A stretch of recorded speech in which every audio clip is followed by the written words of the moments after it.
다 함께 성경 봉독하겠습니다. 요한계시록 5장 1절로 14절 말씀입니다. 내가 보매 보좌에 앉으신 이의 오른손에 두루마리가 있으니 안팎으로 썩고 7인으로 봉하였더라. 또 보매 힘있는 천사가 큰 음성으로 외치기를 누가 그 두루마리를 펴며 그 인을 떼기에 합당하냐 하나 하늘 위에나 땅 위에나 땅 아래에 능히 그 두루마리를 펴거나 보거나 할 자가 없더라. 그 두루마리를 펴거나 보거나 하기에 합당한 자가 보이지 아니하기로 내가 크게 울었더니 장로 중에 한 사람이 내게 말하되 울지 말라. 유대 지파의 사자 다윗의 뿌리가 이겼으니 그 두루마리와 그 7인을 떼시리라 하더라. 내가 또 보니 보좌와 내 생물과 장로들 사이에 한 어린 양이 서 있는데 일찍이 죽임을 당한 것 같더라. 그에게 7뿔과 7눈이 있으니 이 눈들은 온 땅에 보내심을 받은 하나님의 7영이더라. 그 어린 양이 나와서 보좌에 앉으신 이의 오른손에서 두루마리를 취하시니라.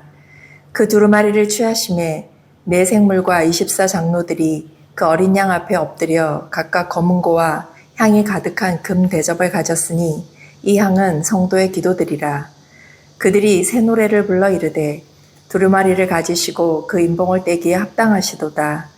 일찍이 죽임을 당하사 각 족속과 방언과 백성과 나라 가운데에서 사람들을 피로 사서 하나님께 드리시고 그들로 우리 하나님 앞에서 나라와 제사장들을 삼으셨으니 그들이 땅에서 왕노릇하리로다 하더라. 내가 또 보고 들음에 보좌와 생물들과 장로들을 둘러선 많은 천사의 음성이 있으니 그 수가 만만이요 천천이라. 큰 음성으로 이르되 죽임을 당하신 어린 양은 능력과 부와 지혜와 힘과 존귀와 영광과 찬송을 받으시기에 합당하도다 하더라. 내가 또 들으니 하늘 위에와 땅 위에와 땅 아래와 바다 위에와 또 그 가운데 모든 피조물이 이르되 보좌에 앉으신 이와 어린 양에게 찬송과 존귀와 영광과 권능을 세세토록 돌릴지어다 하니 네 생물이 이르되 아멘 하고 장로들은 엎드려 경배하더라. 아멘. 50대, 60대 이상의 중장년들에게는 모든 아이돌 걸그룹들이 다 똑같이 보입니다. 인형같이 생긴 아이들이 춤추면서 노래하는 것이 대단한 것처럼 보입니다. 하지만 다 거기서 거기 같습니다. 분명 한국 사람으로 보이는데 노랫말이 한국말 같기도 하고 영어 같기도 합니다. 도통 알아들을 수가 없습니다. 아파트와 같은 후크송 부분만 귀에 들어오고 나머지는 전혀 리스닝이 되지를 않습니다. 중장년들에게 아이돌 걸그룹이 그런 것처럼 일반 성도들에게 요한계시록이 그렇습니다. 요한계시록을 모르는 사람은 없지만 아는 사람도 거의 없습니다. 분명 우리말로 쓰여 있는데 읽으면 알 듯 모를 듯 합니다. 다 거기서 거기 같습니다. 이런 요한계시록을 잘 이해해 나가려면 먼저 전체적인 구조부터 알아야 합니다. 성경 전체가 샌드위치 구조로 되어 있는 것처럼 요한계시록도 샌드위치 구조로 되어 있습니다. 샌드위치 양 겉면에 있는 식빵처럼 서론과 결론이 똑같습니다. 그리고 식빵 사이에 본론이 자리 잡고 있습니다. 이 본론의 구조를 이해하려면 키워드를 알면 됩니다. 그 키워드는 바로 엔퓨뉴마티입니다. 성령 안에서라는 표현입니다. 이 말은 1장, 4장, 17장, 21장에 총 4번 나옵니다. 이 4번의 성령 안에서라는 표현이 나올 때마다 사도 요한은 성령 안에 들어가 환상을 보게 됩니다. 총 4번이 나오기 때문에 총 4개의 환상을 보게 됩니다.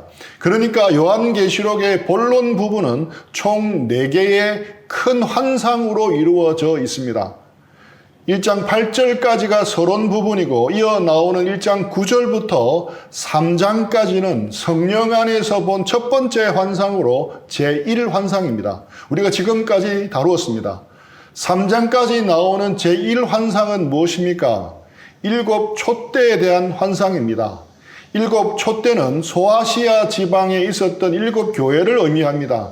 그래서 제1환상의 주제는 바로 교회입니다. 그리고 1장에 이어 두 번째로 4장에도 엔 퓨뉴마티, 성령 안에서라는 표현이 나옵니다. 2절입니다. 내가 곧 성령에 감동되었더니 보라 하늘에 보좌를 베풀었고 그 보좌 위에 앉으신 이가 있는데 우리말 성경에는 문맥상 성령에 감동되었더니라고 번역하고 있지만 헬라어 원어는 엔 퓨뉴마티, 성령 안에서입니다. 이제 두 번째 환상이 시작되는 것입니다.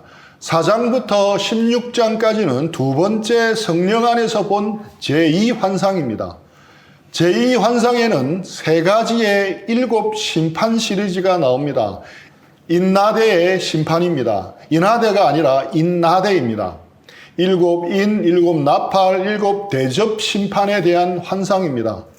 이것은 모두 믿지 않는 세상을 향해서 내려지는 심판입니다. 그래서 제2환상의 주제는 세상에 대한 심판, 즉 세상입니다.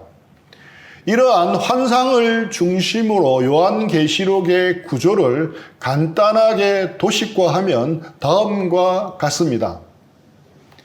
이런 전체적인 구조를 머리에 넣으시고 제2환상에 해당하는 오늘 본문 5장을 살펴보도록 하겠습니다. 4장에 이어서 천상의 예배 장면이 나옵니다. 4장, 5장은 사도 요한이 본 하늘 성전 장면으로 한 묶음으로 볼 수 있습니다. 지난 시간에 다루었던 4장 중심은 보좌에 앉으신 창조주 하나님입니다. 그리고 오늘 다룰 5장의 중심은 어린 양이신 구속주 예수님입니다. 하늘 성전에서 성부 하나님과 성자 예수님께 예배드리는 모습입니다. 요한이 본 광경을 한번 상상해 보십시오. 동심원처럼 배열되어 있습니다. 동심원 가장 중심에는 형언할 수 없는 빛을 뿜어내는 하나님의 보좌가 있습니다.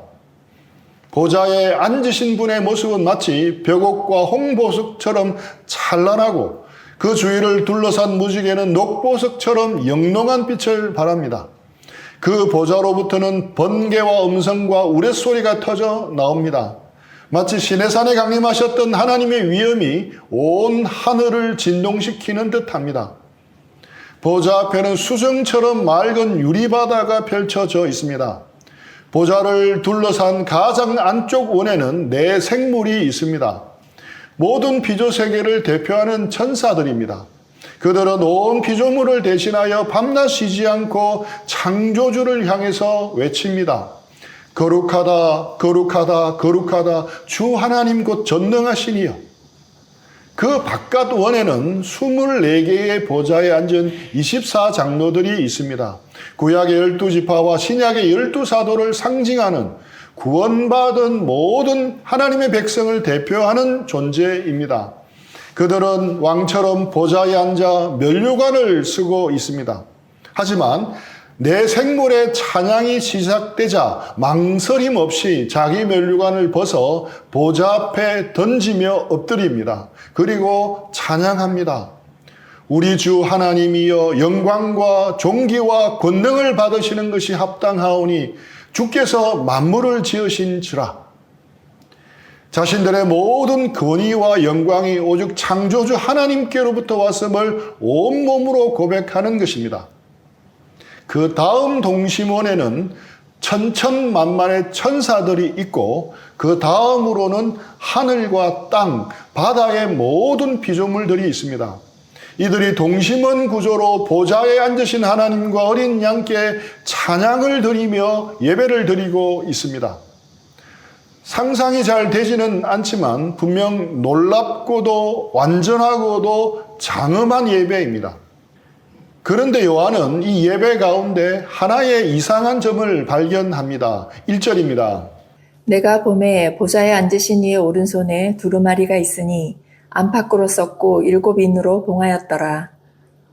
보좌에 앉아 계신 하나님의 오른손을 보니 두루마리가 보입니다. 보통 두루마리 하면 제일 먼저 생각나는 것이 화장실 두루마리 휴지입니다. 그런데 성경시대에는 두루마리는 책의 한 형태였습니다.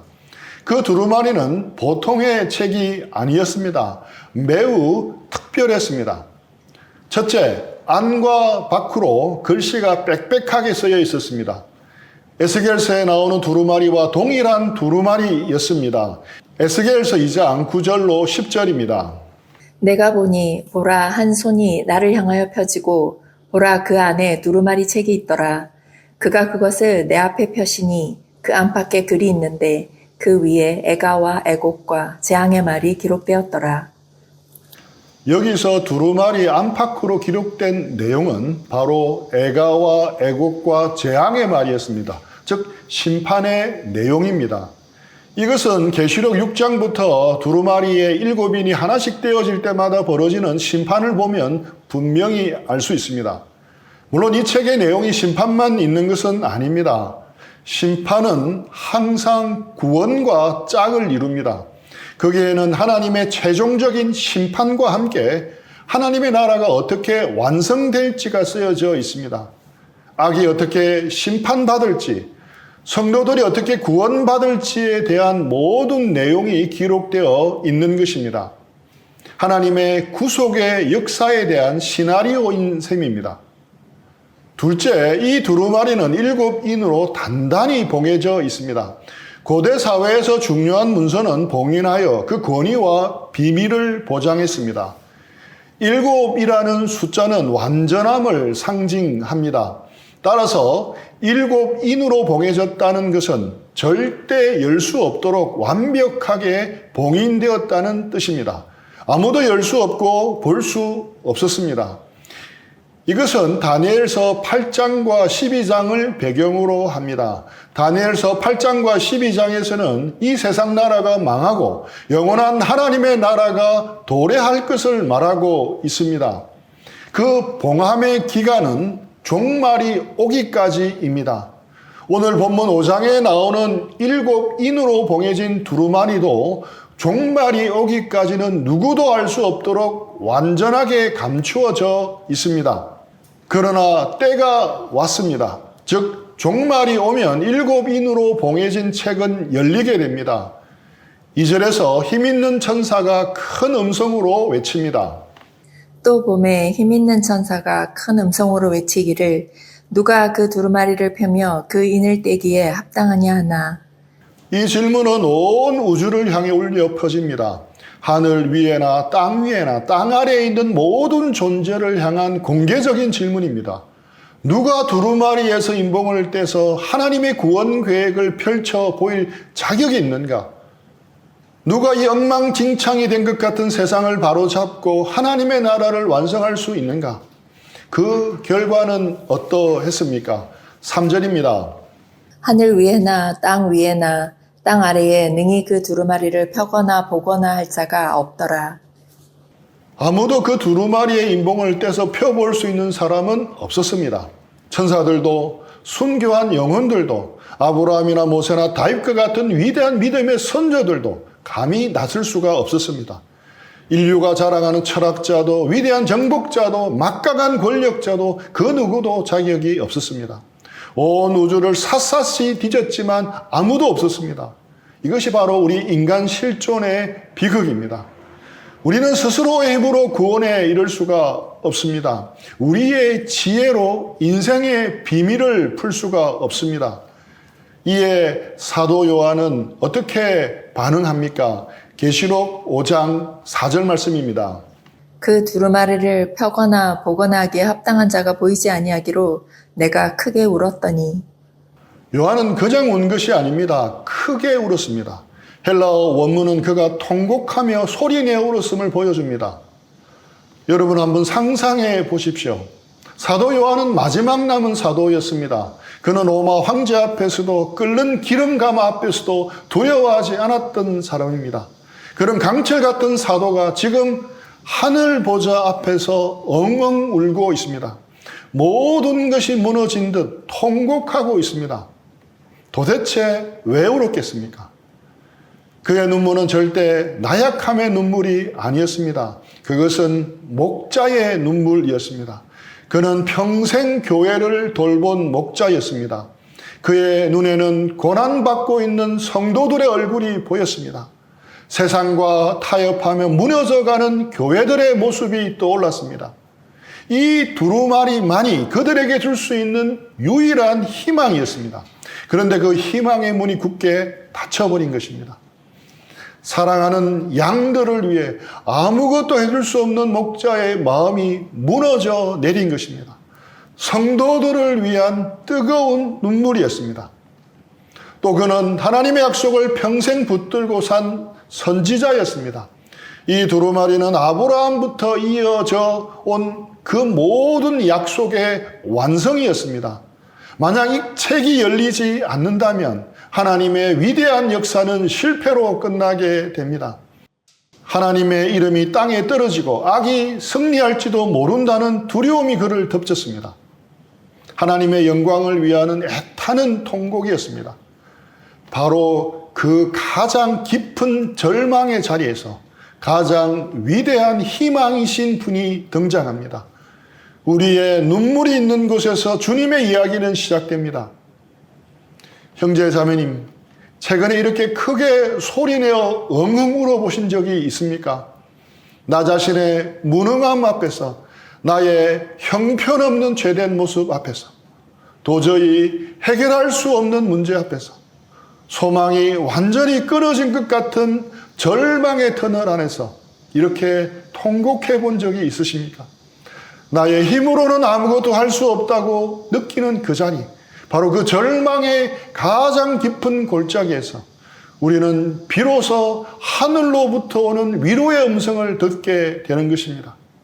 C.S. 루이스는 그의 저서 고통의 문제에서 고난은 귀먹은 세상을 향한 하나님의 확성기라고 표현했습니다.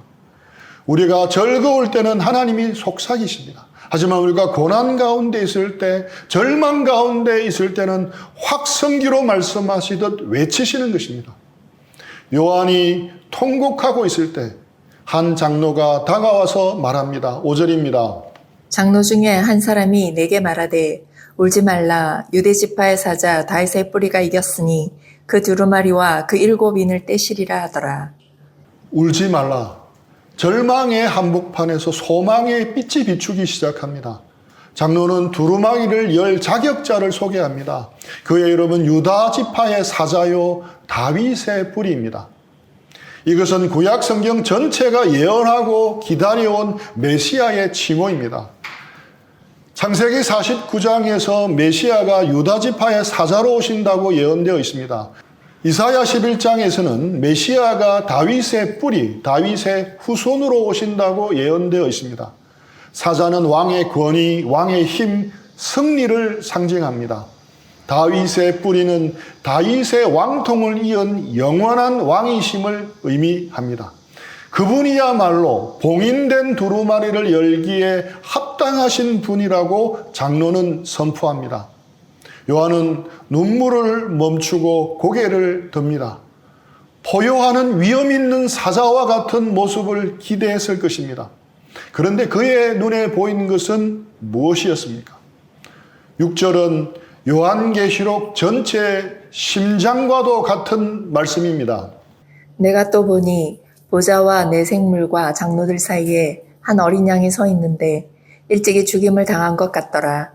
그에게 7뿔과 7눈이 있으니 이 눈들은 온 땅에 보내심을 받은 하나님의 7영이더라. 기대한 것은 사자였는데 보인 것은 어린 양이었습니다. 예수 어린 양. 아무리 생각해도 어울리지 않는 조합입니다. 만왕의 왕이신 존귀하신 예수님과 어린 양은 전혀 어울리지 않는 조합입니다. 이것이 바로 하늘의 역설입니다.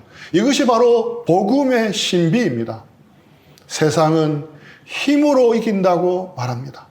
더 많이 소유하고 더 높은 자리에 오르고 더 강한 목소리를 내는 자가 승리한다고 가르칩니다. 세상의 논리는 사자의 논리입니다.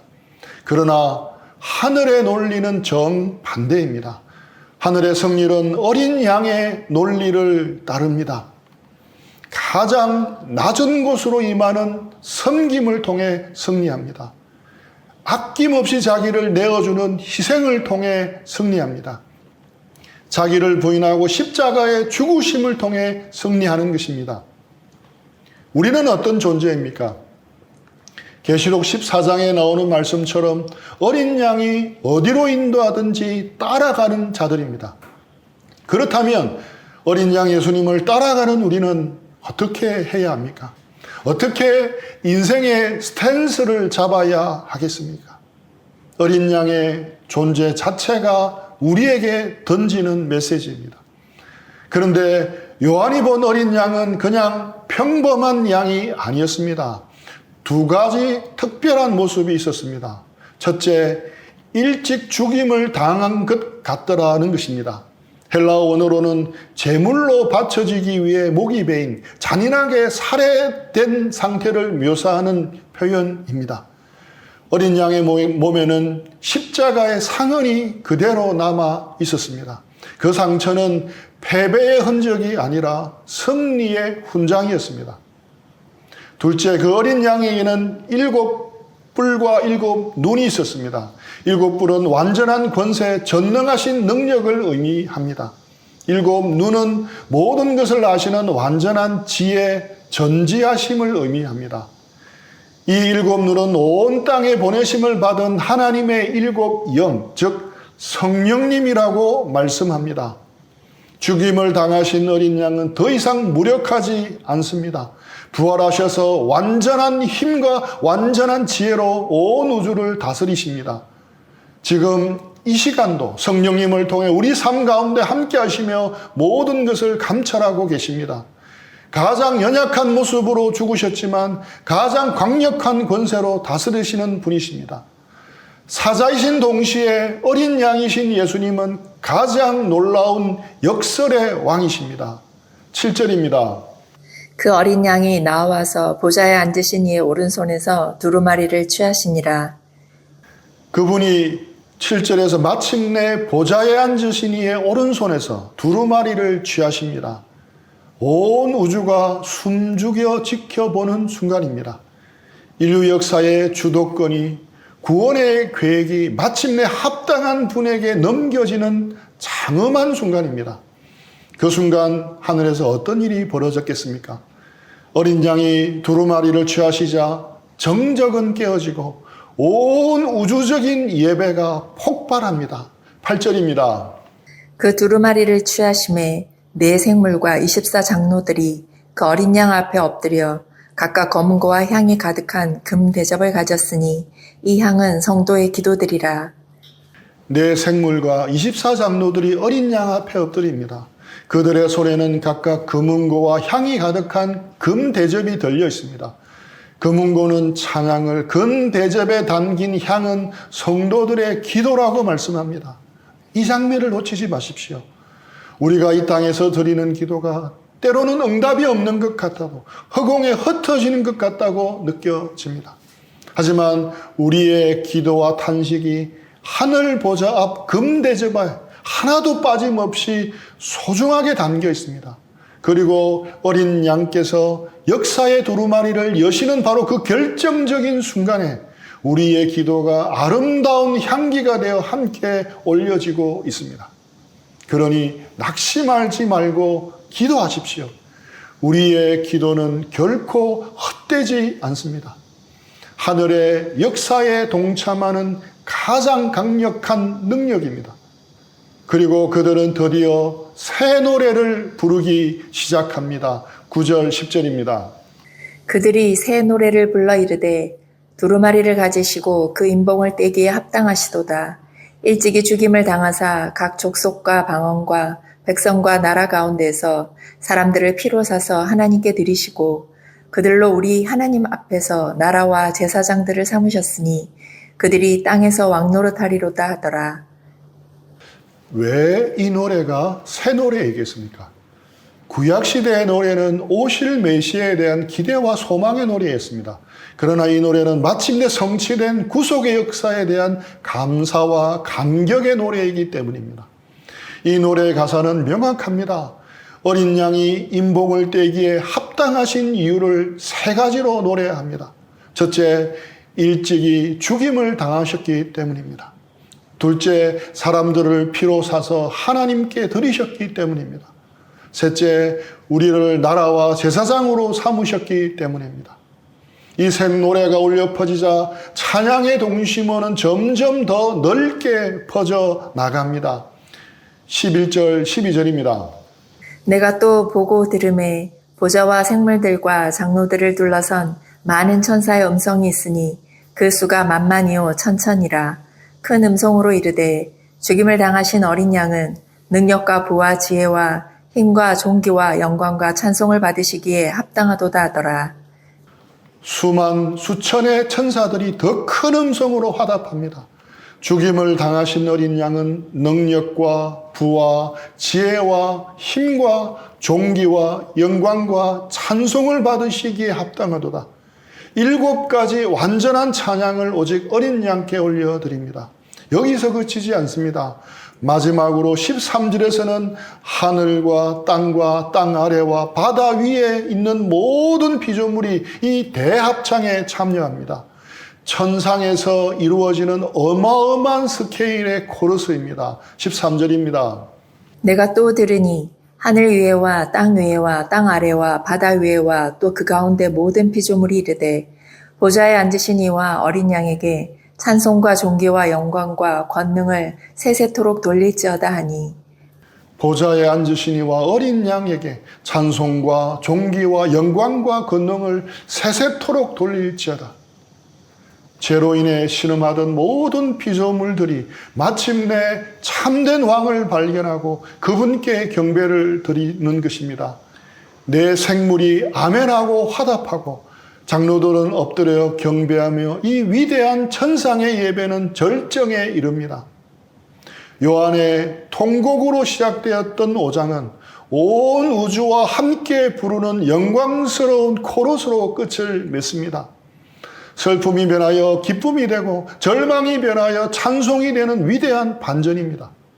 그런데 이것은 단지 2000년 전 요한이 본 환상만이 아닙니다. 지금도 하늘에서 계속되고 있는 예배의 실황입니다. 장차 우리가 주님 앞에 설 때 참여하게 될 영광스러운 예배의 예고편입니다. 이는 오늘 이 땅에서 현재를 살아가는 우리에게 분명한 메시지를 전해줍니다. 유진 피터슨 목사님은 그의 책 현실 하나님의 세계에서 이 장면에 대해 이렇게 묘사했습니다.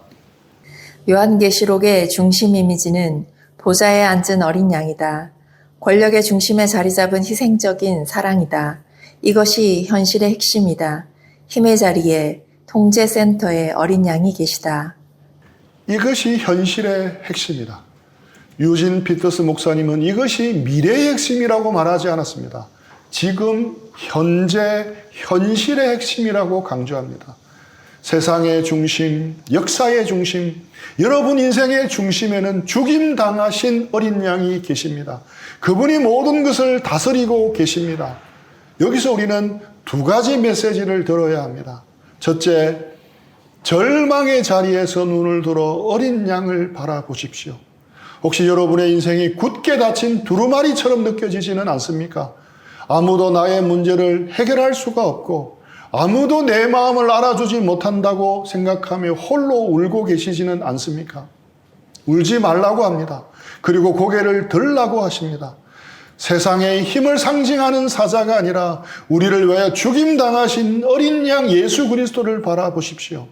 그 상처 입은 손만이 우리의 다친 인생을 열고 우리의 눈물을 닦아주시고 우리를 일으켜 세울 수 있습니다. 문제만 크게 보입니까? 문제보다 크신 어린 양이 보이게 해달라고 기도하십시오. 우리가 바라보는 것이 바뀔 때 상황 해석이 달라집니다. 우리의 삶도 차츰차츰 변화되기 시작할 것입니다. 둘째, 잃어버린 노래를 회복하십시오. 어린 양의 보혈로 구원받은 우리는 새 노래를 부를 자격이 있는 사람들입니다. 새 노래를 부를 특권을 가진 사람들입니다. 상황이 어려울수록, 마음이 무거울수록 찬양하십시오. 의지적으로라도 찬양하십시오. 찬양은 곡조 있는 기도입니다. 죽임 당하신 어린 양은 능력과 부와 지혜와 힘과 존귀와 영광과 찬송을 받으시기에 합당하시도다. 아멘. 이 가사를 우리의 삶으로, 우리의 노래로 고백합시다. 어린 양 되신 주님을 바라보므로 절망의 자리를 딛고 일어서 찬양의 자리로 나아가는 우리 모두가 되기를 주님의 이름으로 간절히 축원합니다. 우리 들은 말씀 생각하면서 기도하고 적용하는 시간들 드리겠습니다.